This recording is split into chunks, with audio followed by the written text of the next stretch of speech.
ನಾನು ನಿಮ್ಮ ದೈಹಿಕ ಶಿಕ್ಷಣ ಶಿಕ್ಷಕ ಸುಧಾಕರ್. ನೋಡಿ ಮಕ್ಕಳೇ, ಈ ದಿನ ನಿಮಗೆ ತಾತ್ವಿಕ ಪಾಠ ಬೋಧನೆಯಲ್ಲಿ ಮೊದಲನೇ ಪಾಠ ಆಧುನಿಕ ಒಲಿಂಪಿಕ್ ಮತ್ತು ಏಷ್ಯನ್ ಕ್ರೀಡೆಗಳನ್ನ ಮಾಡ್ತೇನೆ. ಆ ಒಂದು ಆಧುನಿಕ ಒಲಿಂಪಿಕ್ ಮತ್ತು ಏಷ್ಯನ್ ಕ್ರೀಡೆಗಳನ್ನು ಪಾಠಗಳನ್ನು ಮಾಡೋದಕ್ಕೆ ಮುಂಚಿತವಾಗಿ ಒಂದು ಸಣ್ಣ ಚಟುವಟಿಕೆಯನ್ನು ನಾವೆಲ್ಲರೂ ಮಾಡೋಣ. ಎಲ್ಲರೂ ಚಪ್ಪಾಳೆ ತಟ್ಟಿ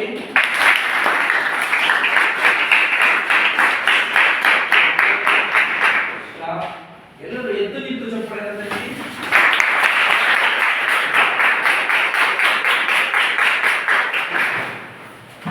ಈಗ ಮೊದಲನೇದಾಗಿ ಚಪ್ಪಾಳೆ ತಟ್ಟಿದ್ರಿ. ಯಾವ ಒಂದು ಫಂಕ್ಷನ್ ಅಲ್ಲಿ ಇರ್ತೀರಿ, ಯಾರೋ ಒಬ್ರು ಮಾತಾಡ್ತಾ ಇರ್ತಾರೆ, ಅವಾಗ ಕಾಮನ್ ಆಗಿ ತರ್ತಕ್ಕಂಥ ಅದೇ ಎದ್ದು ನಿಂತು ಯಾಕೆ ಚಪ್ಪಾಳೆ ತರ್ತಾರೆ? ಆಮೇಲೆ ಮತ್ತೇನ್ ಹೇಳ್ಬೋದು? ಓಕೆ, ಮತ್ತೇನ್ ಹೇಳ್ಬೋದು?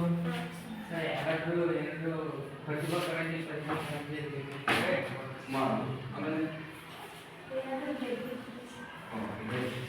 ಈಗ ಒಬ್ಬ ವ್ಯಕ್ತಿ ಯಾವುದಾದ್ರೂ ಅದ್ಭುತವನ್ನ ಸಾಧಿಸಿದಾಗ ಅಥವಾ ನಮಗಿಂತ ಏನಾದರೂ ವಿಶೇಷವಾಗಿ ಕಲ್ತಿರ್ತಕ್ಕಂಥವ್ರು ಅಥವಾ ಸಾಧನೆಯನ್ನು ಮಾಡಿರ್ತಕ್ಕಂಥವ್ರು ನಮಗಿಂತ ಹಿರಿಯ ವ್ಯಕ್ತಿಗಳು ಬಂದಾಗ ನಾವು ಎದ್ದು ನಿಂತು ಚಪ್ಪಾಳೆ ಅಲ್ವಾ?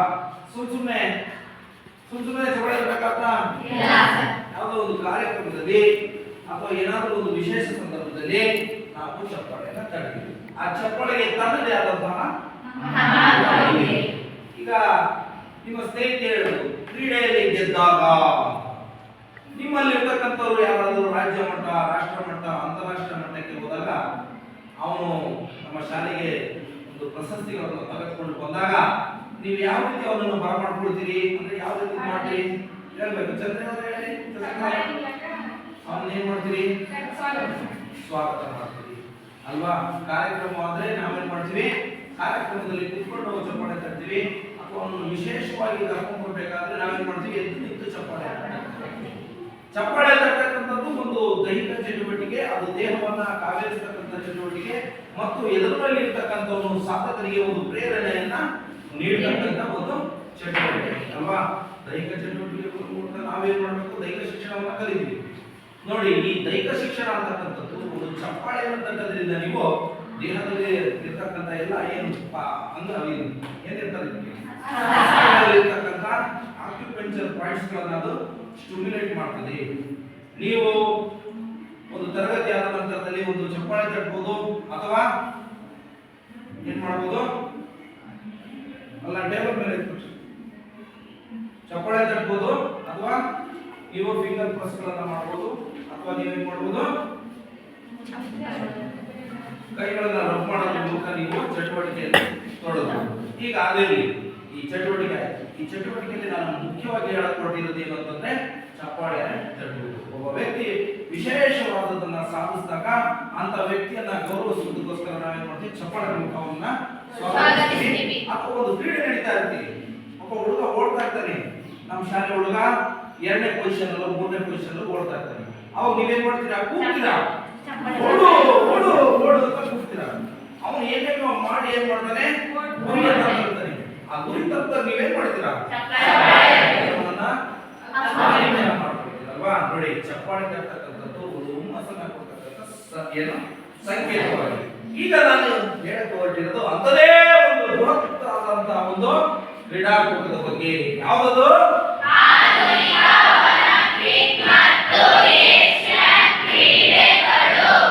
ಕ್ರೀಡೆಗೆ ಒಲಿಂಪಿಕ್ ಅಂತ ಕರೀತಾರೆ, ಏಷ್ಯನ್ ಕ್ರೀಡೆಗಳು ಅಂತ ಕರೀತಾರೆ. ಒಲಿಂಪಿಕ್ ಅಂತಕ್ಕಂಥದ್ದು ಇಡೀ ಪ್ರಪಂಚದಲ್ಲಿ ಇರ್ತಕ್ಕಂಥ ಎಲ್ಲಾ ದೇಶಗಳು ಒಂದು ಕಡೆ ಸೇರಿ ಆಡ್ತಕ್ಕಂಥದ್ದು.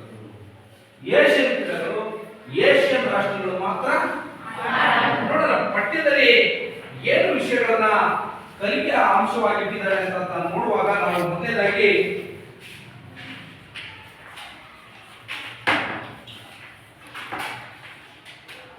ಆಧುನಿಕ ಒಲಿಂಪಿಕ್ಸ್ ನ ಪ್ರಾರಂಭ. ಆಧುನಿಕ ಒಲಿಂಪಿಕ್ಸ್ ನೀವು ಯಾರು ಮಾತಾಡ್ಬೇಡ್ರಿ, ನಿಮ್ಗೆ ಹೇಳ್ರಿ ಅಂತ ಹೇಳದ್ ನಾನು ಕೇಳದ ಮಾತ್ರ ಹೇಳ್ರಿ.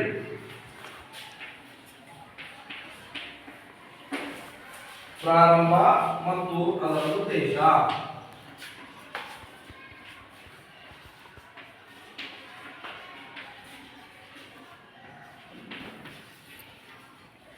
ಎರಡನೇದು ಒಲಿಂಪಿಕ್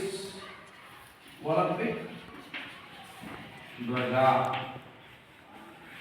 ನಂತರದಲ್ಲಿ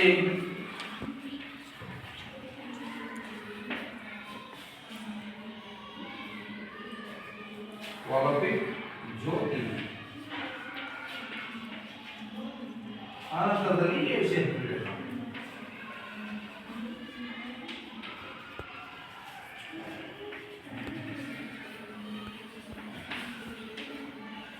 ನೋಡ್ರಿ ಮಕ್ಕಳೇ, ಈ ಒಂದು ಪಾಠವನ್ನ ಅಭ್ಯಾಸ ಮಾಡಿದ ನಂತರದಲ್ಲಿ ನಾವು ಈ ಕೆಳಕಂಡಂತಹ ಏನು ಕಲಿಕಾಂಶಗಳನ್ನ ನಾವು ತಿಳ್ಕೊಬಹುದು. ಇದು ಕಲಿಕೆಗೆ ಇರತಕ್ಕಂಥ ಅಂಶಗಳು. ಈ ಪಾಠ ಮುಗಿದ ನಂತರದಲ್ಲಿ ನಿಮಗೆ ಆಧುನಿಕ ಒಲಿಂಪಿಕ್ಸ್ ನ ಪ್ರಾರಂಭ ಹೇಗಾಯ್ತು ಅಂತ ಗೊತ್ತಾಗುತ್ತೆ. ಆ ನಂತರದಲ್ಲಿ ಅದರ ಉದ್ದೇಶ ಏನಂತ ಗೊತ್ತಾಗುತ್ತೆ. ಒಲಿಂಪಿಕ್ ಧ್ವಜದ ಬಗ್ಗೆ ತಿಳ್ಕೊಬಹುದು, ಒಲಿಂಪಿಕ್ ನ ಜ್ಯೋತಿ ಬಗ್ಗೆ ತಿಳ್ಕೋಬಹುದು. ನಂತರ ಏಷ್ಯನ್ ಕ್ರೀಡೆಗಳು ಯಾವಾಗ ನಡೆದು ಏನು ಅಂತ ತಿಳ್ಕೊಬಹುದು. ಇದು ಕಲಿಕಾಂಶಗಳಲ್ಲಿ ನಾವು ತಿಳ್ಕೊಳ್ತಕ್ಕಂಥ ಅಂಶ. ಹೇಳ್ರಿ ಆರಂಭವೇ ಯಾವ್ಯಾವ ಕಲಿಕಾಂಶಗಳನ್ನ ನಾವು ತಿಳ್ಕೊಬಹುದು.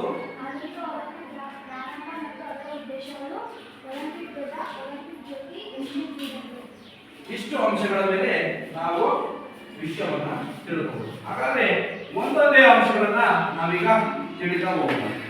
ಒಲಿಂಪಿಕ್ ಕ್ರೀಡೆಗಳು ಜಗತ್ತಿನಲ್ಲಿ ಅತಿ ಶ್ರೇಷ್ಠ ಕ್ರೀಡಾಪಟುಗಳನ್ನು ನಿರ್ಧರಿಸುವ ಪಂದ್ಯಾಟಗಳು. ಒಲಿಂಪಿಕ್ ಕ್ರೀಡೆ ಅನ್ನೋದೇನಿದೆ, ಪ್ರಪಂಚದಲ್ಲಿ ಇರತಕ್ಕಂಥ ಜಗತ್ತಿನಲ್ಲೇ ಇರತಕ್ಕಂಥ ಶ್ರೇಷ್ಠ ಕ್ರೀಡಾಪಟುವನ್ನು ಆಯ್ಕೆ ಮಾಡ್ತಕ್ಕಂಥದ್ದು. ಶ್ರೇಷ್ಠ ಕ್ರೀಡಾಪಟುವಿನ ಆಯ್ಕೆ ಅಂದ್ರೆ ಬೇರೆ ಬೇರೆ ಜಗತ್ತಿನಲ್ಲಿರತಕ್ಕಂಥ ಬೇರೆ ಬೇರೆ ರಾಷ್ಟ್ರದ ಕ್ರೀಡಾಪಟುಗಳನ್ನ ಒಂದು ಕಡೆ ಸೇರಿಸಿಕೊಂಡು ಮಾಡ್ತಕ್ಕಂಥ ಕ್ರೀಡಾಪಟು. ಇದರ ಇಲ್ಲಿ ಏನ್ ಮಾಡ್ತಾರೆ, ಅತಿ ಶ್ರೇಷ್ಠ ಕ್ರೀಡಾಪಟುಗಳನ್ನ ಆಯ್ಕೆ ಮಾಡತಕ್ಕಂಥದ್ದು ಅಥವಾ ನಿರ್ಧರಿಸತಕ್ಕಂಥ ಒಂದು ಪಂದ್ಯಾಟ. ಅರ್ಥ ಆಗ್ತಿದೆಯಾ? ಜಗತ್ತಿನಲ್ಲಿರ್ತಕ್ಕಂಥ ಶ್ರೇಷ್ಠ ಕ್ರೀಡಾಪಟುಗಳು ಕೌಶಲ್ಯವನ್ನ ಪ್ರದರ್ಶಿಸತಕ್ಕಂಥ, ಸದೃಢವಾಗಿರ್ತಕ್ಕಂಥ, ಅತ್ಯಂತ ವೇಗವಾಗಿ ಓಡತಕ್ಕಂಥ, ಅತ್ಯಂತ ಎತ್ತರವಾಗಿ ಆಗ್ತಕ್ಕಂಥ, ಹೆಚ್ಚು ಚೆನ್ನಾಗಿ ಕೌಶಲ್ಯಗಳನ್ನು ಪ್ರದರ್ಶಿಸುವಂತಹ ಆಟಗಾರರನ್ನ ನಾವೇನ್ ಮಾಡ್ತೀವಿ, ಆ ಒಲಿಂಪಿಕ್ಸ್ ನಲ್ಲಿ ನಿರ್ಧರಿಸಿರಿ ಅಲ್ವಾ. ಈಗ ನೀವು 45 ಜನ ಇದ್ದೀರಿ, ಅತ್ಯುತ್ತಮ ಆಟಗಾರರನ್ನು ನಿರ್ಧರಿಸಬೇಕು. ಅದು ನಾನೇನ್ ಮಾಡ್ತೀನಿ, ಶಾಲೆಯಲ್ಲಿ ಒಂದು ಕ್ರೀಡಾಕೂಟವನ್ನು ಆಯೋಜನೆ ಮಾಡ್ತೀನಿ. ಅದರಲ್ಲಿ ನಿಮ್ಗೆಲ್ಲರಿಗೂ ಕೂಡ ಓಡೋದಕ್ಕೆ ಅವಕಾಶ ಕೊಡ್ತೀನಿ. ಆ ಓಡಿದ ನಂತರದಲ್ಲಿ ಯಾರೋ ಒಬ್ಬ ಹುಡುಗ ಯಾರೋ ಒಬ್ಬ ಹುಡುಗಿ ಗೆಲ್ತಾರೆ, ಅವರು ನಮ್ಮ ಶಾಲೆಯ ಶ್ರೇಷ್ಠ ಓಟಗಾರ. ದಯವಿಟ್ಟು ನಿಮ್ ಕಾಲಿಗೆ ಬಿಡ್ತೀನಿ, ಗುಂಪಲ್ಲಿ ಹೇಳ್ಬೇಡ್ರಿ, ನನಗೆ ಕೇಳೋದು ಮಾತ್ರ ಹೇಳ್ರಿ. ನಾವು ಒಂದು ಕ್ರೀಡೆಯನ್ನ ಮಾಡೋ ಉದ್ದೇಶ ಏನು, ಒಂದು ಶ್ರೇಷ್ಠ ತಂಡವನ್ನು ಆಯ್ಕೆ ಮಾಡೋದಕ್ಕೆ ಅಥವಾ ಒಬ್ಬ ಶ್ರೇಷ್ಠ ಆಟಗಾರರನ್ನ ಗುರುತಿಸೋದಕ್ಕೆ. ಅದೇ ರೀತಿಯಾಗಿ ನಾವು ಶಾಲೆಯಲ್ಲಿಯೇ ಕೂಡ ಒಂದು ಆಟವನ್ನು ಕಂಡಕ್ಟ್ ಮಾಡ್ತೀವಿ ಅಂತಂದಾಗ ಇಡೀ ಪ್ರಪಂಚದಲ್ಲಿ ಶ್ರೇಷ್ಠವಾಗಿರ್ತಕ್ಕಂಥ ಆಟಗಾರರನ್ನ ಕಂಡುಹಿಡಿತಕ್ಕಂಥದ್ದಂದ್ರೆ ಅದು ಒಲಿಂಪಿಕ್ಸ್. ಯಾರು ಒಲಿಂಪಿಕ್ಸ್ ನಲ್ಲಿ ಪದಕವನ್ನು ಗೆಲ್ತಾನೆ ಅವನು ಇಡೀ ಪ್ರಪಂಚದಲ್ಲಿ ಶ್ರೇಷ್ಠ ಆಟಗಾರನಾಗಿ ಹೊರಹೊಮ್ಮತಾನೆ, ಶ್ರೇಷ್ಠ ಓಟಗಾರನಾಗಿ ಹೊರಹೊಮ್ಮತಾನೆ ಗೊತ್ತಾಗ್ತಿದ್ಯಾ? ಇಂತಹ ಒಲಿಂಪಿಕ್ ಕ್ರೀಡೆಗಳು ಮೊಟ್ಟ ಮೊದಲು ಯಾವ ದೇಶದಲ್ಲಿ ಅಂದ್ರೆ ಗ್ರೀಕ್ ದೇಶದಲ್ಲಿ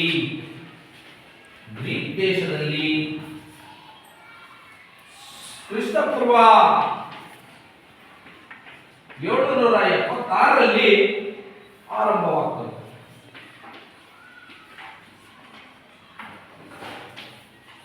ಏನು ಈ ಒಲಿಂಪಿಕ್ಸ್ ಕ್ರೀಡೆಗಳಿವೆ, ಕ್ರಿಸ್ತಪೂರ್ವ ಅಂದ್ರೆ ಕ್ರಿಸ್ತ ಹುಟ್ಟುವುದಕ್ಕಿಂತ ಹಿಂದಿನ 776ನೇ ಇಸ್ವಿಯಲ್ಲಿ ಆರಂಭವಾಗ್ತದೆ.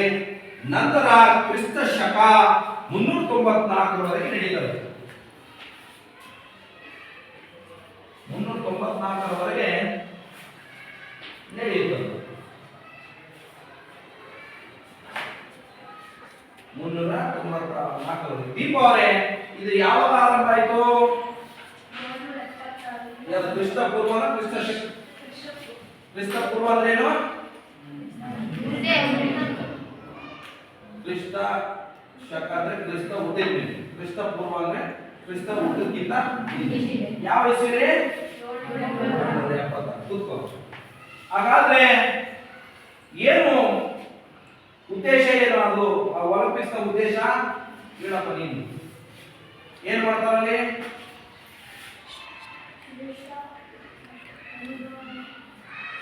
ಯಾರು ಹೇಳ್ತೀರಿ ಹೇಳ. ಅದು ಎಲ್ಲಿವರೆಗೆ ನಡೀತು ಯಾರು ಹೇಳ್ತೀರಿ? ಹೇಳ್ರಿ ತೇಜಸ್ವಿ. ನಡೀತದೆ ನೋಡಿ. ಕ್ರಿಸ್ತಪೂರ್ವ 776ರಲ್ಲಿ ಆರಂಭ ಆಗ್ತದೆ. ಕ್ರಿಸ್ತ ಶಕ 394ರಲ್ಲಿ ಅಲ್ಲಿ ತನಕ ನಡೀತದೆ. ಅಲ್ಲಿ ಏನು ಅಂತಂದ್ರೆ ಆನಂತರ ಅದು ನಿಂತೋಗುತ್ತೆ. ಯಾಕೆ? ಅಲ್ಲಿ ಥಿಯೋಡೋಸಿಯಸ್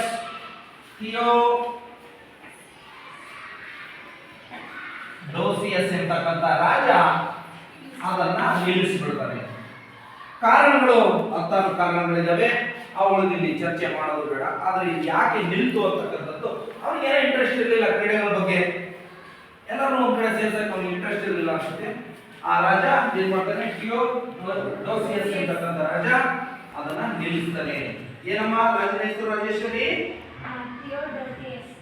ಅವನು ಏನ್ ಮಾಡ್ತಾನೆ? ಕ್ರೀಡಾಂಗಣವನ್ನು ನಿಲ್ಲಿಸ್ತಾನೆ.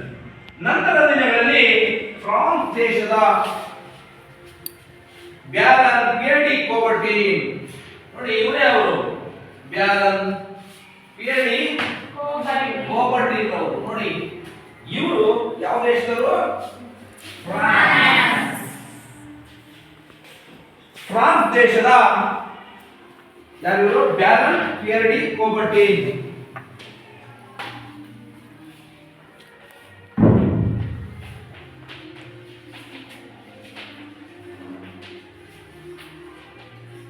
ಇವರು ಫ್ರಾನ್ಸ್ ದೇಶದವರು. ಇವರ ಒಂದು ಸತತ ಪ್ರಯತ್ನ, ದೃಢ ಸಂಕಲ್ಪ,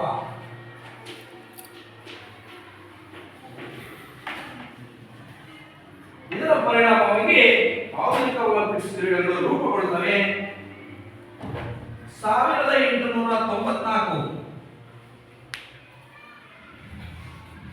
ಫ್ರಾನ್ಸ್ನ ಸಾರಾಬಾನಿನಲ್ಲಿ ಒಂದು ಅಂತಾರಾಷ್ಟ್ರೀಯ ಹವ್ಯಾಸಿ ಕ್ರೀಡಾ ಅಧಿವೇಶನ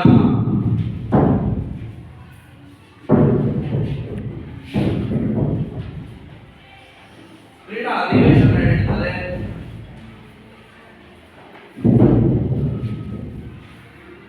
ಅಲ್ಲಿ ಏನ್ ಮಾಡ್ತಾರೆ ಇವರು? ಈ ಒಂದು ಒಲಿಂಪಿಕ್ಸ್ ನಡೆಸುವುದರ ಬಗ್ಗೆ ಒಂದು ವಿಷಯವನ್ನ ಮಂಡನೆ ಮಾಡ್ತಾರೆ. ಇವರ ಯೋಜನೆಯನ್ನು ಎಲ್ಲಾ ರಾಷ್ಟ್ರಗಳು ಒಪ್ಪಿ 9 ರಾಷ್ಟ್ರಗಳ ಪ್ರತಿನಿಧಿಗಳು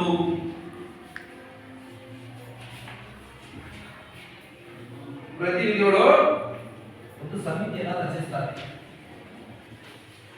ರಚನೆ ಮಾಡಿ ಈ ಫ್ರಾನ್ಸ್ನ ಬ್ಯಾರನ್ ಪಿಯರ್ಡಿ ಕೋಬರ್ಟಿನ್ ಅವರ ಪ್ರಯತ್ನ ಮತ್ತು ದೃಢ ಸಂಕಲ್ಪದಿಂದ 1894 ಫ್ರಾನ್ಸ್ ದೇಶದ ಸಾರಾಬಾನಿನಲ್ಲಿ ಒಂದು ಅಂತಾರಾಷ್ಟ್ರೀಯ ಹವ್ಯಾಸಿ ಕ್ರೀಡಾ ಕಾರ್ಯಕ್ರಮವನ್ನು ನಡೆಸುತ್ತಾರೆ.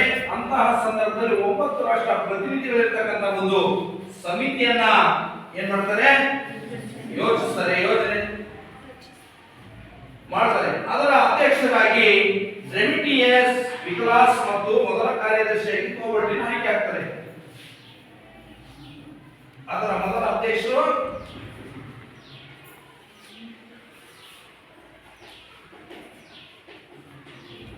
ಯಾರವರು? ಡೆಮಿಟ್ರಿಯಸ್ ಅಂತ. ಅದರ ಕಾರ್ಯದರ್ಶಿ ಕೋಬರ್ಟಿನ್. ಅಧ್ಯಕ್ಷರು ಇದ್ರು ಕಾರ್ಯದರ್ಶಿ. ಹೇಳಪ್ಪ ಅರ್ಜುನ, ಯಾರಪ್ಪ ಅಧ್ಯಕ್ಷರು? ಅದಕ್ಕೆ ಫಸ್ಟ್ ಅಧ್ಯಕ್ಷರು ಡೆಮಿಟ್ರಿಯಸ್. ಹೇಳ್ರಿ ಪ್ರಿಯಾ ಅವರೇ, ಅವರ ಉಪಾಧ್ಯಕ್ಷರು ಯಾರಿಗೆ? ಕೋಬರ್ಟಿನ್ ಅವರು ಉಪಾಧ್ಯಕ್ಷರಾಗಿ ಆಯ್ಕೆಯನ್ನ ಆಗ್ತಾರೆ. ಈ ಸಮಿತಿಯು 1896 ಏಪ್ರಿಲ್ 5ರಂದು ಗ್ರೀಕ್ ದೇಶದ ಅಥೆನ್ಸ್ ನಲ್ಲಿ ಮೊಟ್ಟ ಮೊದಲ ಆಧುನಿಕ ಒಲಿಂಪಿಕ್ಸ್ ಕ್ರೀಡಾಕೂಟ ನಡೆಸುವುದೆಂದು ಸಮಿತಿ ಏನ್ ಮಾಡುತ್ತೆ? ತೀರ್ಮಾನ ಮಾಡುತ್ತೆ. 1896 ಏಪ್ರಿಲ್ ಐದನೇದು ಗ್ರೀಕ್ ದೇಶದ ಅಥೆನ್ಸ್ ನಲ್ಲಿ ಏನ್ ಮಾಡಿದ್ರು ಫಸ್ಟ್ ಒಲಿಂಪಿಕ್ ಆಯೋಜನೆ ಮಾಡೋದಕ್ಕೆ ತೀರ್ಮಾನವನ್ನ ಮಾಡ್ತಾರೆ. ಯಾವಾಗ 1896 ಏಪ್ರಿಲ್ 5ರಲ್ಲಿ ಗ್ರೀಕ್ ದೇಶದ ಅಥೆನ್ಸ್ ನಲ್ಲಿ ಅವರು ಮೊದಲ ಒಲಿಂಪಿಕ್ಸ್ ಅನ್ನ ಆಯೋಜನೆ ಮಾಡ್ತಾರೆ.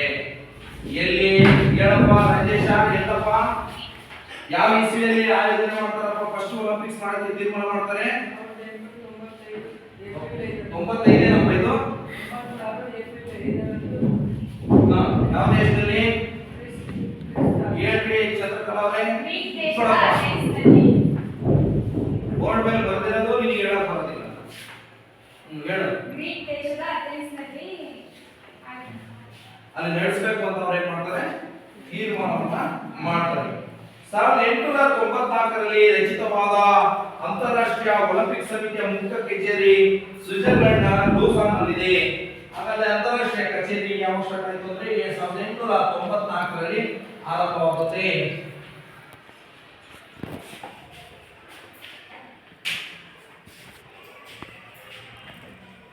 ಅಂತಾರಾಷ್ಟ್ರೀಯ ಒಲಿಂಪಿಕ್ ಸಮಿತಿ 1894ರಲ್ಲಿ ಆರಂಭವಾಗಿದೆ. ಯಾವ ದೇಶದಲ್ಲಿ? ಸ್ವಿಟ್ಜರ್ಲೆಂಡ್ ನಲ್ಲಿ ಇದು.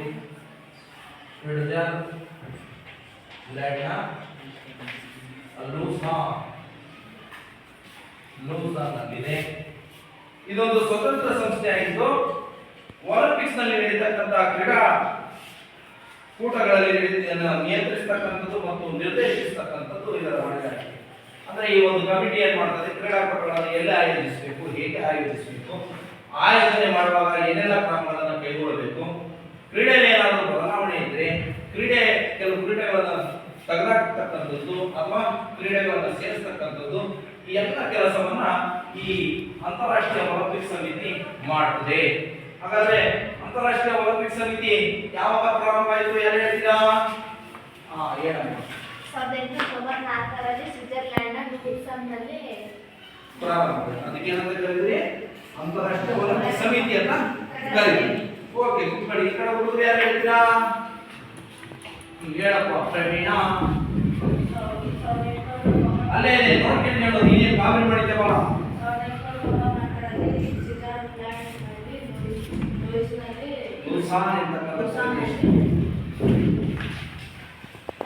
ಈಗ ಆಧುನಿಕ ಒಲಿಂಪಿಕ್ಸ್ ನ ಪಿತಾಮಹ ಯಾರಪ್ಪ? ಯಾರು ಹೇಳ್ತೀರಿ? ಒಂದು ಪ್ರಶ್ನೆ ನಿಮ್ಗೆ ಆಗಿ ಕೇಳ್ಕೊಳಪ್ಪ. ಹುಡುಗರು ಯಾರು ಹೇಳ್ತೀರಿ? ಆಧುನಿಕ ಒಲಿಂಪಿಕ್ಸ್ ನ ಪಿತಾಮಹ ಯಾರು ಅಂತ ಹೇಳಪ್ಪ. Very good. ಯಾರಮ್ಮ? Okay, very good. ಹಾಗಾದ್ರೆ ನಾವು ಇಷ್ಟೆಲ್ಲ ಶ್ರಮವನ್ನು ವಹಿಸಿದಂತಹ ಪ್ಯಾರಂಡಿ ಯಾರಿದ್ದಾರೆ? ಪ್ಯಾರನ್ ಪಿಯರ್ಡಿ ಕೋಬರ್ಟಿನ್ ಅವರನ್ನು ನಾವು ಆಧುನಿಕ ಒಲಿಂಪಿಕ್ಸ್ ನ ಪಿತಾಮಹ ಅಂತ ಕರೀತೀವಿ. ಕೂತ್ಕೊಳ್ಳಿ. ನೋಡಿ, ಯಾವುದೇ ಜಾತಿ, ವರ್ಣ, ಧರ್ಮ ಭೇದ ಭಾವವಿಲ್ಲದೆ ನಡೆಯುವ ಪ್ರಪಂಚದ ಅತಿ ದೊಡ್ಡ ಸಾಮೂಹಿಕ ಕಾರ್ಯಕ್ರಮ ಅಂದ್ರೆ ಒಲಿಂಪಿಕ್ಸ್ ಮಾತ್ರ. ಬೇರೆ ಯಾವ್ದಾದ್ರು ನಡೆದಿಲ್ಲ ನೋಡಿದ್ದೀರಾ? ಜಾತಿ, ವರ್ಣ, ಇಡೀ ಪ್ರಪಂಚನೇ ಒಂದು ಕಡೆ ಸೇರ್ಕೊಂಡು ಮಾಡ್ತಕ್ಕಂಥ ಕಾರ್ಯಕ್ರಮ ಯಾವ್ದಾದ್ರು ನಿಮಗೆ ಗೊತ್ತಿದೆಯಾ? ಒಲಿಂಪಿಕ್ಸ್ ಮಾತ್ರ. ಅದು ಗೊತ್ತಾಗ್ತಿದ್ಯಾ? ನೋಡಿ, ಅಲ್ಲಿ ಯಾವುದೇ ರೀತಿಯಾದ ಜಾತಿ, ಧರ್ಮ ಭೇದ ಇರೋದಿಲ್ಲ. ಅಲ್ಲೇನು ಆಟ ಆಡೋದನ್ನೇ ಮತ್ತೆ ಭಾಗವಹಿಸೋದೇ ಅಲ್ಲಿ ಗುರಿ. ಗೆದ್ದವನು ಇರ್ತಾನೆ, ಸೋತವನು ಕೂಗ್ತಾನೆ ಅಂತಕ್ಕಂಥ ಭಾವನೆ ಅಲ್ಲಿಲ್ಲ. ಗೊತ್ತಾಗ್ತಿದ್ಯಾ? ಈ ಸೋತವನು ಮತ್ತೆ ಪರಿಶ್ರಮ ಮುಂದಕ್ಕೆ ರೆಡಿಯಾಗಿ ಬರ್ತಾನ ಅಲ್ಲಿ. ಆ ತರದ ಕ್ರೀಡಾಂಗಣ ದೇಶದಲ್ಲಿ ಇರ್ತಕ್ಕಂಥ ಸರ್ವಶ್ರೇಷ್ಠ ಕ್ರೀಡಾಪಟುಗಳನ್ನು ಆಯ್ಕೆ ಮಾಡಿ ಕಳಿಸ್ತಕ್ಕಂಥದ್ದಲ್ಲಿ ನಮ್ಮಂತ ನಿಮ್ಮಂತರೆಲ್ಲ ಹೋಗಕ್ಕಾಗಲ್ಲ ಅಲ್ಲಿ. ಗೊತ್ತಾಗ್ತಿದೆ? ಸರ್ವಶ್ರೇಷ್ಠ ಕ್ರೀಡಾಪಟುಗಳು ಇಡೀ ದೇಶಕ್ಕೆ ಒಬ್ಬನೇ ರನ್ನರ್, ಅವನೇ ಚೆನ್ನಾಗಿ ಕೂಡ ಮಾತ್ರ ಕಳಿಸೋದಲ್ಲಿ. ಹಾಗಂತ ಹೇಳಿ ನಮ್ಮ ದೇಶಕ್ಕೆ ಯಾರು ಓಡ್ತಾರೆ ಅವನೇ ಫಸ್ಟ್ ನಮ್ಮ ದೇಶಕ್ಕೆ ಅಂತ ಕಳಿಸೋದಿಲ್ಲ. ಅದಕ್ಕೊಂದು ಕ್ವಾಲಿಫೈಯಿಂಗ್ ಮಾರ್ಕ್ಸ್ ಅಂತ ಇರ್ತದೆ, ಕ್ವಾಲಿಫೈಯಿಂಗ್ ಟೈಮ್ಸ್ ಅಂತ ಇರ್ತದೆ. ಇಷ್ಟು ನಿಮಿಷದಲ್ಲೇ ಓಡಬೇಕು, ಇಷ್ಟು ಯಂತ್ರ ಆರಬೇಕು, ಇಷ್ಟು ತಂಡಗಳ ಮೇಲೆ ಗೆದ್ದಿರಬೇಕು, ಇಂತಿಂತ ಟೂರ್ನಮೆಂಟ್ ಗೆದ್ದಿರಬೇಕು ಅಂತ ರೂಲ್ಸ್ ರೆಗ್ಯುಲೇಷನ್ ಇದೆ. ಅದನ್ನ ಮಾಡೋದು ಯಾರು? IOC ಒಲಿಂಪಿಕ್ ಕಮಿಟಿಯವರು. ಗೊತ್ತಾಗ್ತಿದ್ಯಾ?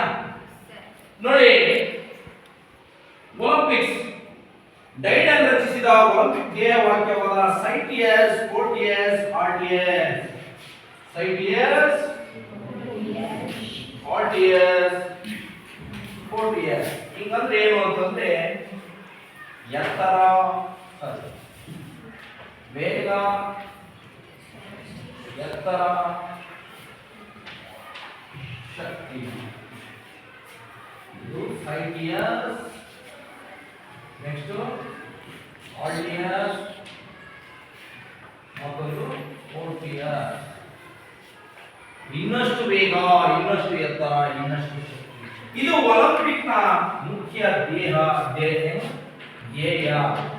ವಾಕ್ಯ ಅಂತ ಅದರ ಧ್ಯೇಯ ಏನು ಅಂತಂದ್ರೆ CTS RTS 40 years ಇನ್ನಷ್ಟು ವೇಗ ಇನ್ನಷ್ಟು ಎತ್ತರ ಇನ್ನಷ್ಟು ಶಕ್ತಿ ಇದು ಮುಖ್ಯ ಏನು ಅಂತಂದ್ರೆ ಇರ್ತಕ್ಕಂಥ ಸಾಧನೆಯನ್ನ ಇನ್ನಷ್ಟು ಎತ್ತರಗೊಳಿಸ್ತಕ್ಕಂಥದ್ದು ಒಬ್ಬ ಒಳ್ಳೆ ಸರ್ವಶ್ರೇಷ್ಠ ಅಥ್ಲೀಟ್ ವೇಗವಾಗಿ ಓಡುತ್ತಾನೆ ಮುಂದಿನ ಒಲಿಂಪಿಕ್ಸ್ ಅಲ್ಲಿ ಅದಕ್ಕಿಂತ ವೇಗವಾಗಿ ಓಡಬೇಕು ಅದರ ಒಂದು ಧ್ಯೇಯವಾಕ್ಯ ಅದರ CTS RTS ಮತ್ತು 40 ಅಂತಂದರೆ ಇನ್ನಷ್ಟು ವೇಗ ಇನ್ನಷ್ಟು ಎತ್ತರ ಇನ್ನಷ್ಟು ಶಕ್ತಿ ಓಟಗಾರರು ಇನ್ನೂ ಚೆನ್ನಾಗಿ ಓಡ್ರಿ ಅಂತಕ್ಕಂಥದ್ದು ಎತ್ತರ ಆದರೂ ಇನ್ನೂ ಎಷ್ಟು ಎತ್ತರಕ್ಕೆ ಆರಿ ಶಕ್ತಿ ಪ್ರದರ್ಶನ ಎಲ್ಲಾ ಕ್ರೀಡೆಗಳಲ್ಲಿ ತಮ್ಮ ಸಾಮರ್ಥ್ಯವನ್ನ ಶಕ್ತಿಯನ್ನ ಪ್ರದರ್ಶಿಸುತ್ತದೆ ಇದೇ ಮುಖ್ಯವಾದ ಧ್ಯೇಯ ಒಲಿಂಪಿಕ್ಸ್ ನ ಧ್ಯೇಯ ಏನಂತಂದ್ರೆ ಇನ್ನಷ್ಟು ವೇಗ ಇನ್ನಷ್ಟು ಎತ್ತರ ಇನ್ನಷ್ಟು ಶಕ್ತಿ CTS RTS ಮತ್ತು 40 ಗೊತ್ತಾ ಸರಿ ಆಲಮ್ಮರೆ ಹೇಳಿ ಒಲಿಂಪಿಕ್ಸ್ ನ ಧ್ಯೇಯ ವಾಕ್ಯ ಏನು ಕೂತ್ಕೊಳ್ಳಿ ಹಾಗಾದ್ರೆ CTS ಅಂದ್ರೆ ಏನು ಯಾರು ಹೇಳ್ತೀರಿ ಈ ಕಡೆ ಹೇಳಪ್ಪ ಚಂದ್ರ ವೇಗ ಇನ್ನಷ್ಟು ವೇಗ ಹಾಗಾದ್ರೆ RTS ಅಂದ್ರೆ ಏನು ಇನ್ನಷ್ಟು ಎತ್ತರ ನೀನ್ ಕೇಳದ್ನ ಹುಡುಗ ಕೈ ಎತ್ತಬೇಕಷ್ಟೇ ಯಾರು ಹೇಳ್ತೀರಿ RTS ಅಂದ್ರೆ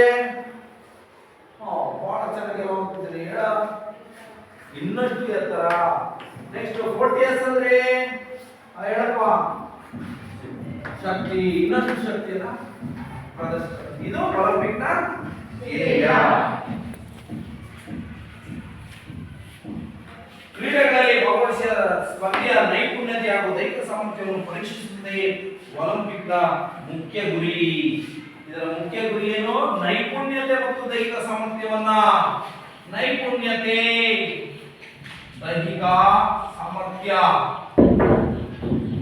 ಏನ್ ಮಾಡೋದು ಪರೀಕ್ಷೆ ಮಾಡೋದು ನಾವು ನಿಮಗೆ ಪರೀಕ್ಷೆ ಮಾಡ್ತೀವಲ್ವಾ ಒಂದು ಯೂನಿಟ್ ಆಗಿದ ತಕ್ಷಣ ಒಂದು ಯೂನಿಟ್ ಟೆಸ್ಟ್ ಅಂತ ಮಾಡ್ತೀವಿ ಯಾವ ರೀತಿಯಾಗಿ ನೀವು ಎಕ್ಸಾಮ್ ಅನ್ನು ಬರೀತೀರಿ ಯಾವ ರೀತಿಯಾಗಿ ಅದನ್ನು ಅರ್ಥ ಮಾಡ್ಕೊಂಡಿದ್ದೀರಿ ಅನ್ನೋದು ನೀವೇನ್ ಮಾಡ್ತೀರಾ ಆಳೆ ಮೇಲೆ ಬರಿಬೇಕು ನಿಮ್ಮ ಸಾಮರ್ಥ್ಯವನ್ನು ಬರೀತಕ್ಕಂಥ ಕೌಶಲ್ಯವನ್ನು ಪರೀಕ್ಷೆ ಮಾಡ್ತೀವಿ ನೀವು ಯಾವ ರೀತಿಯಾಗಿ ಅರ್ಥ ಮಾಡ್ಕೊಂಡಿದ್ದೀರಿ ಅಂತ ಇದು ಒಲಿಂಪಿಕ್ ನಲ್ಲಿ ಓಟಗಾರನ ಒಂದು ನೈಪುಣ್ಯತೆ ಯಾವ ರೀತಿಯಾಗಿ ಆತ ತನ್ನ ಕೌಶಲ್ಯವನ್ನು ಪ್ರದರ್ಶಿಸ್ತಾನೆ ಹಾಗೂ ಅವನ ದೈಹಿಕ ಸಾಮರ್ಥ್ಯ ಯಾವ ರೀತಿ ಇದೆ ಯಾವ ರೀತಿ ಫಿಟ್ನೆಸ್ ಇದ್ರೆ ಮಾತ್ರ ಓಡಕ್ಕಾಗದು ಒಂದು ಇದು ಹೇಳ್ತಾರಲ್ಲ ಜೋಕು ನಾನು ಅಪ್ಪ ಸೆಕೆಂಡ್ ಬಂದೆ ಅಂತ ನಾನು ಹುಡುಗ ಎಷ್ಟು ಜನ ಇದ್ರಪ್ಪ ಅಂತ ಅವ್ನು ಕೇಳ್ತಾನೆ ಇಬ್ರು ಇದ್ರು ಆಯ್ತು ಬಿಡಪ್ಪ ಅಂತ ಅರ್ಥ ಆಗಿಲ್ಲ ನಿಮ್ಗೆ ಜೋಕು ಎರಡು ಓಟಗಾರರು ಓಡ್ತಾರೆ ಅವ್ನ ಮನೆಗೆ ಹೋಗ್ತಾನೆ ಮಗ ಶಾಲೆಯಿಂದ ಅಪ್ಪ ನಾನು ಓಡಿದ್ರೆ ಸೆಕೆಂಡ್ ಬಂದೆ ಅಂತ ಕೇಳ್ತಾನೆ ಮಗ ಹೌದಪ್ಪ ವೆರಿ ಗುಡ್ ಎಷ್ಟು ಜನ ಆಟಗಾರ ಇದ್ರಪ್ಪ ಅಂತ ಕೇಳ್ತಾನ ಅವನು ಅದಕ್ಕೆ ಅವನ ಇಬ್ರು ಇದ್ರು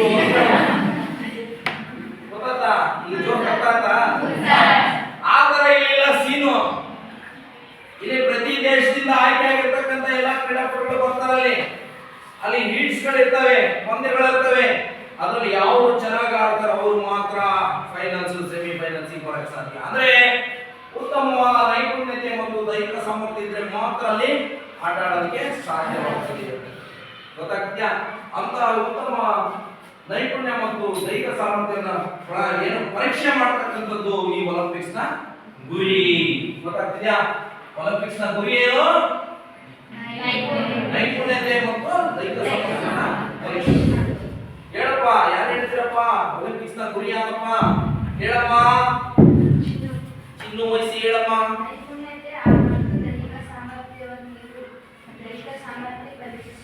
ಯಾರು ಆಟಗಾರದ್ದು ಅಂತ ಹೇಳಪ್ಪ ವೇಸ್ಟ್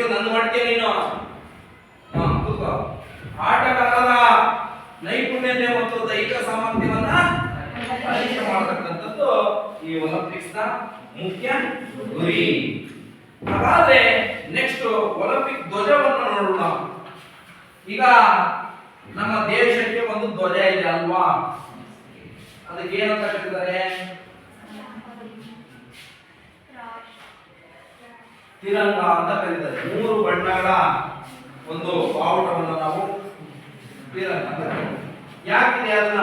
ಈಗ ನಾವು ಕೇಸರಿ ಬಿಳಿ ಹಸಿರು ಚಕ್ರದ ಬಾವುಟನ ನಾವು ತಗೊಂಡು ಅಮೆರಿಕದಲ್ಲಿ ಹಿಡಿದು ನಿಂತ್ರೆ ಏನ್ ಮಾಡ್ತಾರೆ? ಏನ್ ಮಾಡ್ತಾರಮ್ಮ?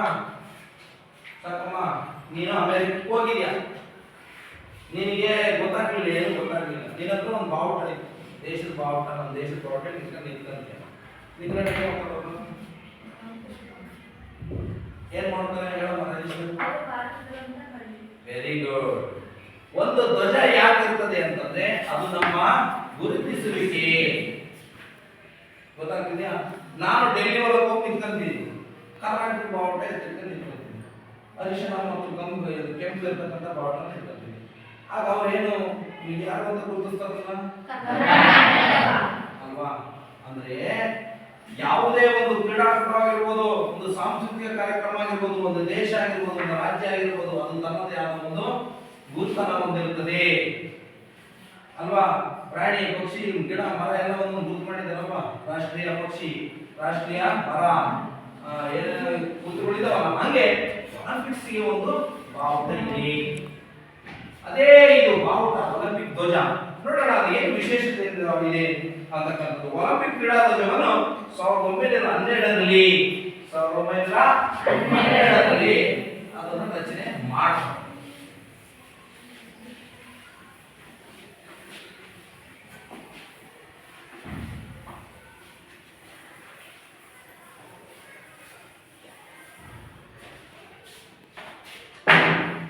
ಈಗ ನಾವು ಇಲ್ಲಿ ಬಂದಿದ್ದೀವಿ ಅಲ್ವಾ?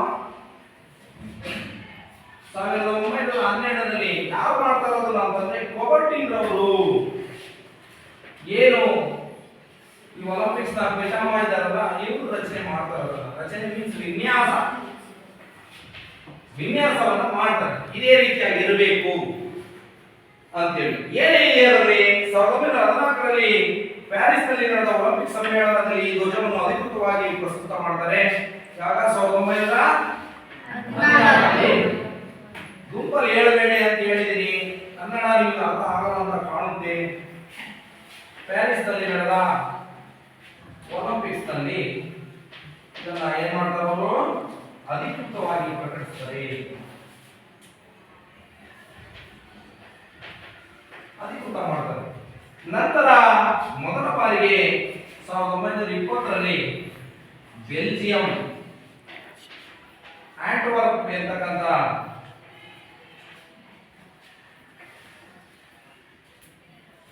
ನಲ್ಲಿ ಒಂದು ಒಲಿಂಪಿಕ್ಸ್ ನಡೀತದೆ. ಅಲ್ಲಿ ಮೊದಲನೇದಾಗಿ ಹಾರಿಸ್ತಾರೆ. ಕೊಬರ್ಟಿನವರು 1912ರಲ್ಲಿ ಇದರ ರಚನೆಯನ್ನ ಮಾಡ್ತಾರೆ. ನಂತರ 14ರಲ್ಲಿ ಪ್ಯಾರಿಸ್ ನಲ್ಲಿ ನಡೆದ ಒಲಿಂಪಿಕ್ಸ್ ನಲ್ಲಿ ಇದನ್ನ ಅಧಿಕೃತ ಬಾವುಟವಾಗಿ ಘೋಷಣೆ ಮಾಡಿ 1929 ಬೆಲ್ಜಿಯಂನಲ್ಲಿ ನಡೆದಂತಹ ಆಂಟ್ವರ್ಪ್ ನಲ್ಲಿ ನಡೆದಂತಹ ಒಲಿಂಪಿಕ್ಸ್ ನಲ್ಲಿ ಇದನ್ನ ಹಾರಿಸ್ತಾರೆ ಅಲ್ವಾ? ಏಕಾಏಕಿ ಯಾವುದನ್ನು ನಿರ್ಣಯ ಮಾಡೋದಕ್ಕಾಗಲಿಲ್ಲ. ಆ ಐವಸಿ ಸಮಿತಿಯ ತೀರ್ಮಾನದ ಮೇರೆಗೆ ಇದನ್ನ 1920ರಲ್ಲಿ ಹಾರಿಸ್ತಾರೆ. ಈ ಒಲಿಂಪಿಕ್ ಧ್ವಜವು ಬಿಳಿ ಬಣ್ಣದ ವಸ್ತ್ರದ ಮೇಲೆ 5 ವಿವಿಧ ಬಣ್ಣಗಳ ಪರಸ್ಪರ ಎಳೆದುಕೊಂಡಿರುವ ವರ್ತುಲಗಳು ರಿಂಗ್ ಹೊಂದಿರುತ್ತದೆ. ಅದ್ಯಾವುದಿದೆ? ನೀಲಿ, ಹಳದಿ, ಕಪ್ಪು, ಹಸಿರು ಮತ್ತು ಕೆಂಪು. ಈ ಬಣ್ಣಗಳಿಂದ ಅದು ಕೂಡಿದೆ. ಹಾಗಾದ್ರೆ ಈ ಬಣ್ಣಗಳಿಂದ ಇದು ಕೂಡಿದ್ದು ಇದು ಏನನ್ನ ಸೂಚಿಸುತ್ತೆ ಅಂತಂದ್ರೆ 5 ಖಂಡಗಳನ್ನ ಸೂಚಿಸುತ್ತದೆ, 5 ವರ್ಣಗಳನ್ನ ಸೂಚಿಸುತ್ತದೆ ಅಂತಕ್ಕಂಥದ್ದನ್ನ ಬೇರೆಯ ಇತಿಹಾಸ ಮತ್ತು ಒಲಿಂಪಿಕ್ಸ್ ನ ಇತಿಹಾಸದಲ್ಲಿ ನಮೂದಾಗಿದೆ. ಗೊತ್ತಾಗ್ತಿದ್ಯಾ? ಎಷ್ಟು ಬಣ್ಣಗಳಿದ್ದಾವೆ? ಯಾರಾದ್ರೂ ಹೇಳ್ಬೋದಾ? ಹೇಳಿ ತೇಜಸ್ವಿನಿ ಅವರೇ, ಎಷ್ಟು ರಿಂಗುಗಳಿದೆ? 5. ಸರಿ, ಮೊದಲನೇ ರಿಂಗು ಯಾವ ಬಣ್ಣದಲ್ಲಿದೆ? ನೀಲಿ ಬಣ್ಣ. ಎರಡನೇ ರಿಂಗು ಯಾವ ಬಣ್ಣದಲ್ಲಿದೆ? ಮೂರನೇ ರಿಂಗು ಯಾವ ಬಣ್ಣದಲ್ಲಿದೆ?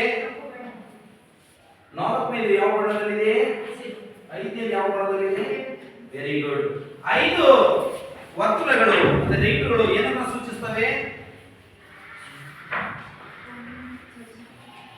ಹೇಳಬಹುದು. ಐದು ದಿಕ್ಕುಗಳು ಗಂಡ ಮತ್ತು ವರ್ಣಗಳನ್ನು ಸೂಚಿಸ್ತವೆ ಅಂತಕ್ಕಂಥದ್ದು ನೀವು ಗೂಗಲ್ ಮಾಡಿದ್ರೆ ಅಲ್ಲಿ ಸಿಗ್ತದೆ ಮಾಹಿತಿ. ನಂತರದಲ್ಲಿ ಇದೆ ನೋಡಿ ಒಲಿಂಪಿಕ್ ಜ್ಯೋತಿ.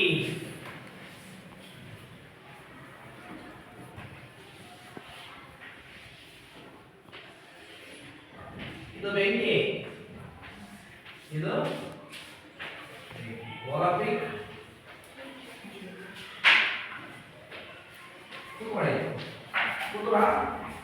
ಒಲಿಂಪಿಕ್ ಜ್ಯೋತಿ ಪ್ರಪಂಚದ ಎಲ್ಲಾ ದೇಶದ ನಡುವೆ ಏಕತೆಯನ್ನು ಸಾಧಿಸಿದರು. ನಾವು ಯಾವ ಒಂದು ಕಾರ್ಯಕ್ರಮ ಇದ್ದಾಗ ನಾವೇನ್ ಮಾಡ್ತೀವಿ, ಜ್ಯೋತಿ ಬೆಳಗಿಸುವುದರ ಮೂಲಕ ಆರಂಭವನ್ನು ಮಾಡ್ತೀವಿ ಸಾಮಾನ್ಯವಾಗಿ ಅಲ್ವಾ.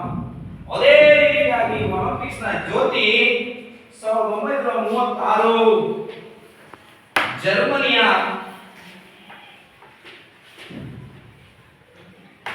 ಬರ್ಲಿನ್ ಒಲಿಂಪಿಕ್ ಕ್ರೀಡಾಕೂಟದಲ್ಲಿ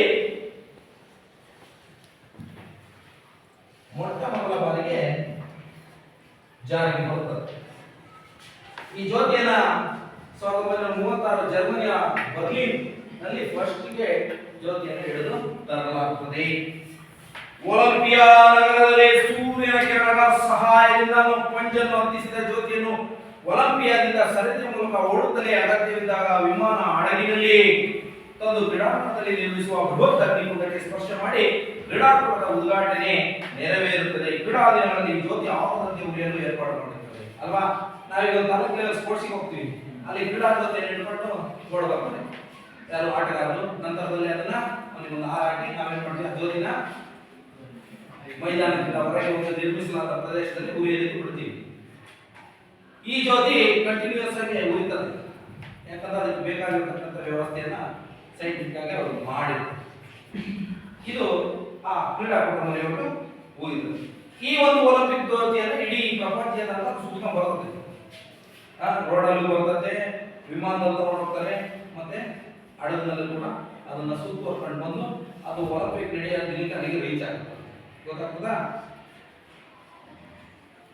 ಗ್ರೀಕ್ ನ ಕವಿಯಾದ ಕಾಸ್ಟಿಸ್ ಪಾಲಿಮಾಸ್ ಬರೆದ ಗೀತೆಗೆ ಸೈರಸ್ ಸಮರಾಸ್ ಅವರು ಸಂಗೀತ ಸಂಯೋಜನೆ ಮಾಡಿ ಒಂದು ಏನು ಇದಕ್ಕೊಂದು ಗೀತೆಯನ್ನು ರೆಡಿ ಮಾಡ್ತಾರೆ. ಯಾರು?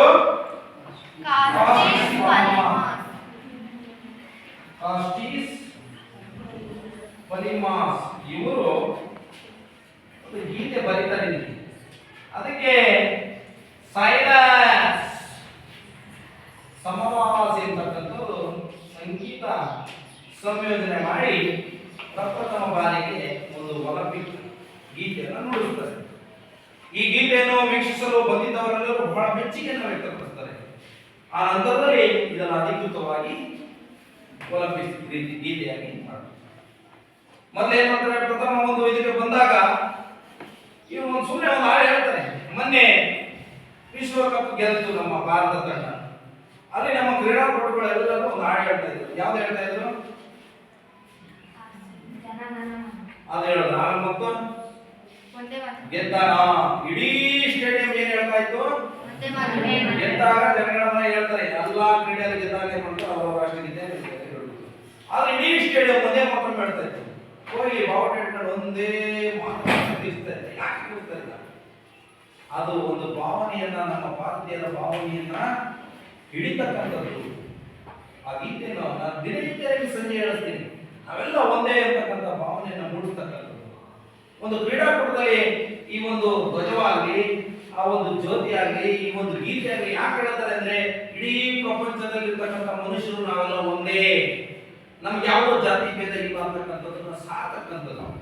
ವಿಶ್ವ ಭಾತೃತ್ವ ನಾವೆಲ್ಲ ಅಣ್ಣ ತಮ್ಮ ಅಂತಕ್ಕಂಥದ್ದು ಅಲ್ವಾ, ಅದಿರಬಾರ್ದು. ಅದಕ್ಕೋಸ್ಕರ ಈ ಕ್ರೀಡೆಯ ಮೂಲ ಉದ್ದೇಶ ನಾವೆಲ್ಲರೂ ಒಂದೇ ಇರ್ತಕ್ಕಂಥ ಸಾರ್ತಕ್ಕಂಥದ್ದು. ನೋಡಿ, ನೆಕ್ಸ್ಟ್ ಮತ್ತೆ ಏಷ್ಯನ್ ಕ್ರೀಡೆಗಳು, ಏಷ್ಯನ್ ರಾಷ್ಟ್ರಗಳು ನಡೆಸತಕ್ಕಂಥ ಕ್ರೀಡೆ. ಎರಡನೇ ಮಹಾಯುದ್ಧದ ನಂತರ ಏಷ್ಯಾ ಖಂಡದ ಬಹುತೇಕ ರಾಷ್ಟ್ರಗಳು ಸ್ವತಂತ್ರ ಆಗ್ತವೆ. ಆ ಸ್ವತಂತ್ರವಾದ ನಂತರದಲ್ಲಿ ಹೊಸದಾಗಿ ಸ್ವತಂತ್ರವಾದ ಎಲ್ಲ ರಾಷ್ಟ್ರಗಳ ನಡುವೆ ಸಹಕಾರ ಮತ್ತು ಐಕ್ಯತೆ ಏಷ್ಯಾ ಖಂಡದಲ್ಲಿರ್ತಕ್ಕಂಥ ರಾಷ್ಟ್ರಗಳ ನಡುವೆ ಆಗ್ತಕ್ಕಂಥದ್ದನ್ನು ಮಾಡೋದು. ಏಷ್ಯಾ ಖಂಡದ ರಾಷ್ಟ್ರಗಳು ಅಂತಾರಾಷ್ಟ್ರೀಯ ಮಟ್ಟದಲ್ಲಿ ತಮ್ಮ ಶಕ್ತಿ ಸಾಮರ್ಥ್ಯ ಸ್ಥಾನವನ್ನು ಪ್ರದರ್ಶಿಸಲು ಒಂದು ಹೊಸ ವಿಧಾನದ ಸ್ಪರ್ಧೆ ಏರ್ಪಡಿಸಬೇಕೆಂದು ಬಯಸಿದರು. ಇದಕ್ಕೆ ಪೂರಕವಾಗುವಂತೆ 1948 ಆಗಸ್ಟ್ 14ರಲ್ಲಿ committee, Indian Olympic committee. Indian Olympic committee ಏನ್ ಮಾಡ್ತದೆ, ಅಲ್ಲಿ ಗುರುದತ್ ಸೋಂದಿ ಅವರು, ಯಾರು ಗುರುದತ್ ಸೋಂದಿ, ಇವರ ಒಂದು ಭಾಗವಹಿಸಿರ್ತಾರೆ. ಅಲ್ಲಿ ಏಷ್ಯಾ ಖಂಡದಿಂದ ಭಾಗವಹಿಸಿದ ಎಲ್ಲ ರಾಷ್ಟ್ರಗಳ ಕ್ರೀಡಾ ಪ್ರತಿನಿಧಿಯೊಂದಿಗೆ ಚರ್ಚಿಸಿ ಏಷ್ಯಾ ರಾಷ್ಟ್ರಗಳ ನಡುವೆ ಪರಸ್ಪರ ಸಹಕಾರವನ್ನು ಬೆಳೆಸುವ ದೃಷ್ಟಿಯಿಂದ ಏಷ್ಯನ್ ಗೇಮ್ಸ್ ನಡೆಸುವ ಸಲಹೆಯನ್ನು ನೀಡ್ತಾರೆ. ಯಾರು? ಸೋಂದಿ ಅವರು. ಬಂದಿರ್ತಕ್ಕಂಥ ರಾಷ್ಟ್ರದವರು ಏನ್ ಮಾಡ್ತಾರೆ, 1949 ಏಷ್ಯನ್ ಅಥ್ಲೆಟಿಕ್ ಫೆಡರೇಷನ್ ತನ್ನ ಸಲಹೆಯನ್ನು ಕೊಡ್ತಾರೆ. ಅದಕ್ಕೆ ಏನ್ ಮಾಡುತ್ತೆ, ಅಥ್ಲೆಟಿಕ್ಸ್ ಇದು 1949 ಯಾವುದು ಏಷ್ಯನ್ ಅಥ್ಲೆಟಿಕ್ಸ್ ಫೆಡರೇಷನ್ ಏನ್ ಮಾಡುತ್ತೆ, ಆಯ್ತು ಮಾಡೋಣ ಅಂತ ಹೇಳುತ್ತೆ. ಏಷ್ಯನ್ ಅಥ್ಲೆಟಿಕ್ಸ್ ಫೆಡರೇಷನ್ ಅದು ಮಾಡೋಣ ಅಂತ ಹೇಳುತ್ತೆ. ಸರಿ, ಅದಕ್ಕೆ ಒಪ್ಕೊಳ್ತದೆ. ಆನಂತರದಲ್ಲಿ ಏನಾಗುತ್ತೆ, ಅದು ಏಷ್ಯನ್ ಗೇಮ್ಸ್ ಫೆಡರೇಷನ್ ಆಗಿ ತನ್ನ ಹೆಸರನ್ನು ಬದಲಾಯಿಸಿಕೊಳ್ತದೆ. ಈ ಸಂಸ್ಥೆ ಕೂಡ ಒಂದು ಸ್ವತಂತ್ರ ಸಂಸ್ಥೆ ಆಗಿದೆ. ಇಲ್ಲಿ ಏಷ್ಯಾದ ರಾಷ್ಟ್ರಗಳು ಯಾವ್ಯಾವ ಇದಾವೆ, ಇಂಗ್ಲೆಂಡ್, ಆಮೇಲೆ ಶ್ರೀಲಂಕಾ, ಪಾಕಿಸ್ತಾನ, ಬಾಂಗ್ಲಾದೇಶ ಇವೆಲ್ಲ ಸೇರ್ಕೊಂಡು ಮಾಡ್ತಕ್ಕಂಥ ಕ್ರೀಡೆ ಇದು. ಮೊದಲ ಬಾರಿ ಏನು ಮಾಡ್ತಾರೆ, ಇದು 1951 ನಮ್ಮ ರಾಜಧಾನಿಯನ್ನ ದೆಹಲಿಯಲ್ಲಿ, 1951 ದೆಹಲಿಯಲ್ಲಿ ಇದನ್ನ ಪ್ರಥಮ ಏನ್ ಮಾಡ್ತಾರೆ, ಏಷ್ಯನ್ ಕ್ರೀಡಾಕೂಟವನ್ನು ಆಯೋಜಿಸ್ತಾರೆ. ಏಷ್ಯನ್ ರಾಷ್ಟ್ರಗಳು ಕ್ರೀಡಾಕೂಟ ಮಾಡ್ತಾರೆ. ಎಲ್ಲಿ? ಫಸ್ಟ್ ದೆಹಲಿಯಲ್ಲಿ ಏಷ್ಯನ್ ಕ್ರೀಡಾಕೂಟ ಆರಂಭವಾಗ್ತದೆ. ಅಂದಿನಿಂದ ಏನ್ ಮಾಡ್ತಾರೆ, ಪ್ರತಿ 4 ವರ್ಷಗಳಿಗೊಮ್ಮೆ ಇದು ನಡೀತಾ ಹೋಗ್ತದೆ. ಒಲಿಂಪಿಕ್ಸ್ ಕೂಡ 4 ವರ್ಷಗಳಿಗೆ ನಡೀತದೆ, ಇದು ಕೂಡ 4 ವರ್ಷಗಳಿಗೆ ನಡೀತಾ ಹೋಗ್ತದೆ ಅಂತಕ್ಕಂಥದ್ದು. ನೋಡಿ, ಈವರೆಗೆ ನಮ್ಮ ದೇಶದ ಹಲವಾರು ಕ್ರೀಡಾಪಟುಗಳು ಒಲಿಂಪಿಕ್ಸ್ ನಲ್ಲಿ ಭಾಗವಹಿಸಿದ್ದಾರೆ. ಅದರಲ್ಲಿ ಪಿ.ವಿ. ಸಿಂಧು ಬ್ಯಾಡ್ಮಿಂಟನ್ ನಲ್ಲಿ ಬೆಳ್ಳಿ ಪದಕವನ್ನು ಗೆದ್ದಿದ್ದಾರೆ. ಸಾಕ್ಷಿ ಮಲಿಕ್ ಅವರು ಕುಸ್ತಿಯಲ್ಲಿ ಬೆಳ್ಳಿ ಪದಕವನ್ನು ಗೆದ್ದಿದ್ದಾರೆ. ಗಗನ್ ನಾರಂಗ್ ಅವರು ಶೂಟಿಂಗ್ ನಲ್ಲಿ ಬೆಳ್ಳಿ ಪದಕ ಗೆದ್ದಿದ್ದಾರೆ. ಯೋಗೇಶ್ವರ್ ದತ್ತು, ಸೈನಾ ನೆಹವಾಲ್, ಮೇರಿ ಕೋಮ್, ಸುಶೀಲ್ ಕುಮಾರ್ ಇವರೆಲ್ಲರೂ ಕೂಡ ಪದಕಗಳನ್ನು ಬೇಟೆಯಾಡಿ ನಮ್ಮ ದೇಶಕ್ಕೆ ಕೀರ್ತಿಯನ್ನು ತಂದಿದ್ದಾರೆ. ಪ್ರಪ್ರಥಮವಾಗಿ ಎಲ್ ಸಂಖ್ಯೆಯಲ್ಲಿ ನಡೆದಂತಹ ಒಲಿಂಪಿಕ್ಸ್ ನಲ್ಲಿ ಕಶಪ ಡಿ ಜಾಧವ್ ಅಂತಕ್ಕಂಥವ್ರು ಕುಸ್ತಿ ಕ್ರೀಡೆಯಲ್ಲಿ ಪ್ರಪ್ರಥಮ ಒಲಿಂಪಿಕ್ ನಲ್ಲಿ ಕಂಚನ್ನ ಪಡೆದವರು. ನೋಡಿ, 2020ರಲ್ಲಿ ಟೋಕಿಯೋದಲ್ಲಿ ನಡೆದಿತ್ತು. 2024ರಲ್ಲಿ ಫ್ರಾನ್ಸ್ ನ ಪ್ಯಾರಿಸ್ ನಲ್ಲಿ ಇದು ನಡೀತದೆ ಅಂತಕ್ಕಂಥದ್ದು. ಇದು 4 ವರ್ಷಗಳಿಗೊಮ್ಮೆ ನಡೀತಕ್ಕಂಥದ್ದು. ಇಲ್ಲಿ ಕನಿಷ್ಠ 32ರಿಂದ 40 ಗೇಮ್ಗಳು ಇರ್ತವೆ. ಸುಮಾರು 4 ರಿಂದ 5 ಸಾವಿರ ಕ್ರೀಡಾಪಟುಗಳು ಬರ್ತದೆ ಸಂಖ್ಯೆ. 10,500 ಜನ ಕ್ರೀಡಾಪಟುಗಳು ಭಾಗವಹಿಸುತ್ತಾರೆ. ಒಂದು ಅಥ್ಲೆಟಿಕ್ಸ್ ನಲ್ಲಿ ಹೆಚ್ಚು ಕಡಿಮೆ ಒಂದು 300-400 ಸ್ಪರ್ಧಾಳುಗಳು ಭಾಗವಹಿಸ್ತಾರೆ. ನೋಡಿ, ಇಡೀ ಪ್ರಪಂಚದಲ್ಲಿ ಬಹಳ ನೀಟಾಗಿ ನಡೀತಕ್ಕಂಥ ಎಲ್ಲಾ ರಾಷ್ಟ್ರಗಳು ನಡೀತಕ್ಕಂಥ ಒಂದು ಕ್ರೀಡಾಕೂಟ ಈ ಒಲಿಂಪಿಕ್ಸ್ ಆಗಿದೆ.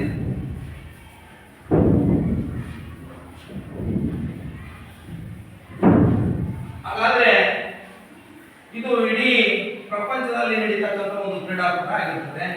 ನಾವು ಸರ್ವೇ ಸಾಮಾನ್ಯವಾಗಿ ಒಂದು ಊರಲ್ಲಿ ಒಂದು ಯಾವುದಾದ್ರೂ ಒಂದು ತೇರು ಜಾತ್ರೆ ಮಾಡಿದಾಗ ನಾವು ಒಂದು ಸಣ್ಣದಾಗಿ ಒಂದು ಕ್ರೀಡಾಕೂಟವನ್ನು ಆಯೋಜಿಸ್ತೀವಲ್ವಾ, ನಿಮಗೆ ಗೊತ್ತಿರಂಗೆ. ಯಾವ್ದು ಮಾಡ್ತಾರೆ ನಿಮ್ಮೂರಲ್ಲಿ, ಬೆಳಗ್ಗೆಯಲ್ಲಿ ಯಾರು ಮಾಡ್ತಾರೆ, ಯಾವ್ದು ಮಾಡಲ್ವಾ? ತೇರು ಮಾಡಿದಾಗ ಪಕ್ಕದ ಊರಲ್ಲಿ ಯಾರು ಮಾಡ್ತಾರ? ನಿಮ್ಮ ಸುತ್ತಮುತ್ತ ಊರಲ್ಲಿ ಯಾವ್ದು ಕ್ರೀಡಾಕೂಟಗಳು ಮಾಡಲ್ಲ. ಕ್ರಿಕೆಟ್ ಮಾಡ್ತಾರೆ. ಯಾಕೆ ಮಾಡ್ತಾರೆ? ಸುತ್ತಮುತ್ತ ಊರಿನವರೆಲ್ಲ ಕರೆದು ಒಂದು ಸ್ನೇಹ ಬೆಳೀಲಿ, ಯಾರು ಸ್ಟ್ರಾಂಗ್ ಇದ್ದಾರೆ ಅನ್ನೋದನ್ನ ಗುರುತಿಸ್ಕೊಳ್ಳಿ ಅಂತ ಮಾಡ್ತಾರೆ, ಕೂತ್ಕೊಳ್ಳೋದು. ಹಾಗಾದ್ರೆ ಈ ಪಾಠದ ಕೆಲವು ಪ್ರಶ್ನೆಗಳನ್ನ ನಿಮ್ಗೆ ಕೇಳ್ತೀನಿ. ಈಗ ನೀವು ಈ ಪಾಠವನ್ನ ಯಾವ ರೀತಿಯಾಗಿ ಕಲ್ತ್ರಿ ಅಂತಕ್ಕಂಥದ್ದು. ನಾನು ಯಾರ ಕೈ ಎತ್ತರಿ ನಾನು ಪ್ರಶ್ನೆನ ಕೇಳೋದು, ಯಾರ ಕೈ ಎತ್ತರೆ ಅವ್ರಿಗೆ ಉತ್ತರವನ್ನ ಕೇಳ್ತೀನಿ, ನಾನು ಪ್ರಶ್ನೆನ ಕೇಳ್ತೀನಿ. ಒಲಿಂಪಿಕ್ಸ್ ನ ಪಿತಾಮಹ ಯಾರು? ಹೇಳಮ್ಮ ನೀವು.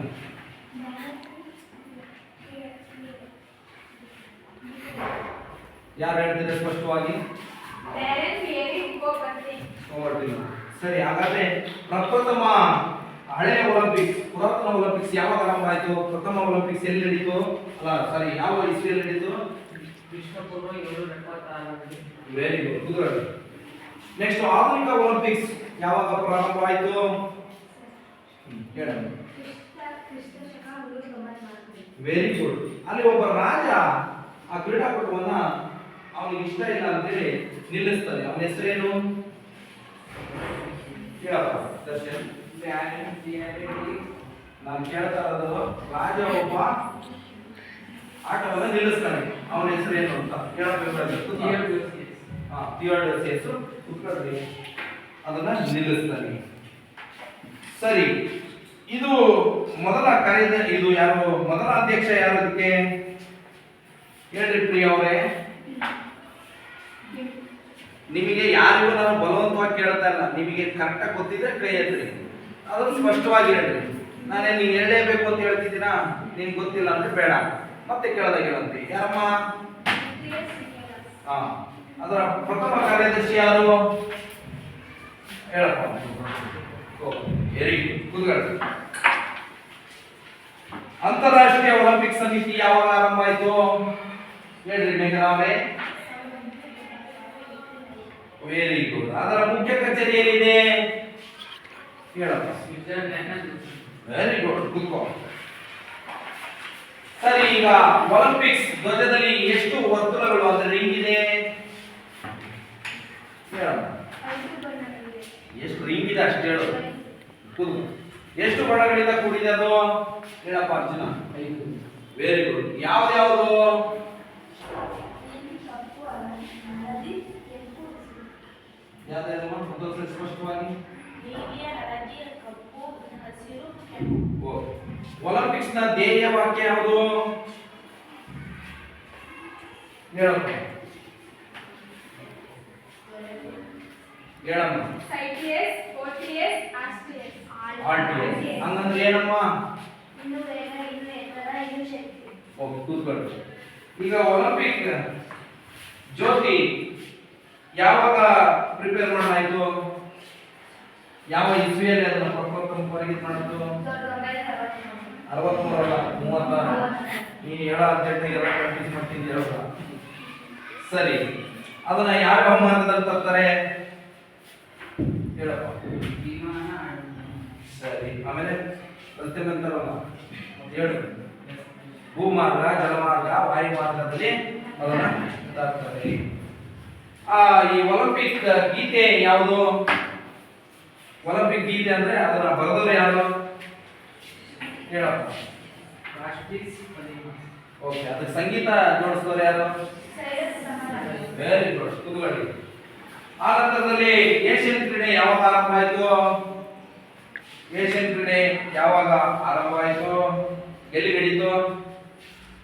ಭಾರತದಲ್ಲಿ ಅದು ನಡೀತದೆ. ದೆಹಲಿಯಲ್ಲಿ ನಡೀತದೆ. ಯಾವ ಇಸ್ವಿಯಲ್ಲಿ ನಡೀತದೆ? ಕೈ ಎತ್ಕೊಂಡು ಗುಂಪಲ್ಲಿ ಹೇಳುವ ಹೇಳಮ್ಮ. 48. ತಪ್ಪು. ಎಲ್ಲಿ?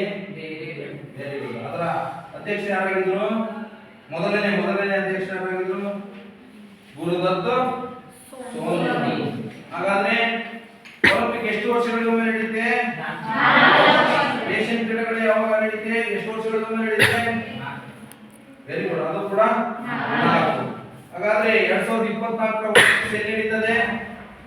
ಈಗ ಹೇಳಿದೆ ಪ್ಯಾರಿಸ್ ನಲ್ಲಿ ನಡೀತದೆ. ಇದೇ ಜುಲೈ ಎಲ್ಲ ಆರಂಭ ಆಗ್ತದೆ, ಆಗಸ್ಟ್ ವರೆಗೂ ಕೂಡ ನಡೀತದೆ. ಕುತೂಹಲ. ಈ ರೀತಿಯಾಗಿ ಒಂದು ಒಲಿಂಪಿಕ್ಸ್ ಬಹಳ ಅತ್ಯುನ್ನತವಾದಂತಹ ಒಂದು ಕ್ರೀಡಾಕೂಟ ಆಗಿದೆ.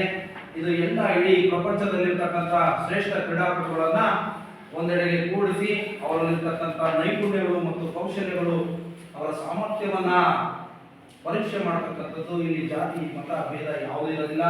ನಾವೆಲ್ಲ ಒಂದೇ ಅಂತೇಳಿ ಆಡ್ತಕ್ಕಂಥ ಒಂದು ಕ್ರೀಡಾಕೂಟ ಆಗಿದೆ. ಅದು ಪ್ಯಾರಿಸ್ ನಲ್ಲಿ ನಡೀತದೆ. ಇದೇ ವರ್ಷ ಇದೆ. ಎಲ್ಲರೂ ನೀವು ನೋಡಬೇಕು. ಅದಕ್ಕೆ ಸಂಬಂಧಪಟ್ಟಂತಹ ಛಾಯಾಚಿತ್ರದ ಫೋಟೋಗಳನ್ನ ನೀವು ಕಲೆಕ್ಟ್ ಮಾಡಿ ಒಂದು ಮಾಡ್ಕೊಳ್ಬೇಕು ಅಂತ ಹೇಳ್ತಾ ಇಲ್ಲಿನ ಒಂದು ತರಗತಿಯನ್ನ ನಾನು ಇಲ್ಲಿ ಮುಗಿಸ್ತಿದ್ದೇನೆ. ಈ ತರಗತಿಗೆ ಛಾಯಾಗ್ರಾಹಕರಾಗಿ ಕೆಲಸವನ್ನು ನಿರ್ವಹಿಸಿದಂತ ನಮ್ಮ ಯಾರು ಅತಿಥಿ ಉಪನ್ಯಾಸಕರಾದ ರವಿ ಸರ್ ಅವರಿಗೆ ಧನ್ಯವಾದ ಹೇಳ್ತಾ, ನೀವೆಲ್ಲರೂ ಕೂಡ ಶಾಂತ ರೀತಿಯಿಂದ ನನ್ನೊಂದಿಗೆ ಚರ್ಚೆಯಲ್ಲಿ ಭಾಗವಹಿಸಿ ನಿಮಗೆ ಧನ್ಯವಾದಗಳನ್ನು ತಿಳಿಸ್ತಾ ಈ ಪಾಠವನ್ನು ಮುಗಿಸ್ತಿದ್ದೇನೆ. ಧನ್ಯವಾದ.